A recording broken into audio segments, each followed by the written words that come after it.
પોરબંદર તાલુકાના બરડા પંથકમાં છેલ્લા 2 દિવસથી વરસાદી માહોલ જામ્યો છે, જેમાં વાદળછાયા વાતાવરણ વચ્ચે વરસાદી ઝાપટા પડી રહ્યા છે, પરંતુ ખેડૂતો હજુ પણ સારા વરસાદની રાહ જોઈ રહ્યા છે।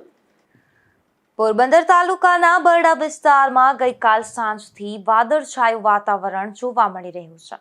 વિસ્તારમાં સમયાંતરે વરસાદી ઝાપટા પડી રહ્યા છે, પરંતુ હજુ સુધી મન મૂકીને વરસાદ વરસ્યો નથી।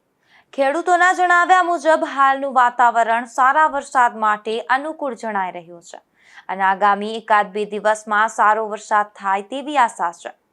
ખેડૂતોનું કહેવું છે કે જો પૂરતો વરસાદ થશે તો ઓરવણું કરેલી મગફળીના પાકને મોટો ફાયદો થશે। સાથે જ જે ખેડૂતો હજુ સુધી મગફળીનું વાવેતર કરી શક્યા નથી તેઓ પણ સારા વરસાદ થતાં વાવણી શરૂ કરી શકશે। હાલ બરડા વિસ્તારમાં વરસાદી માહોલને લઈને ખેડૂતોમાં આશા અને ઉત્સાહનો માહોલ જોવા મળી રહ્યો છે। ધીરુભાઈ નિમાવત, ગુજરાત ન્યૂઝ, બગવદર।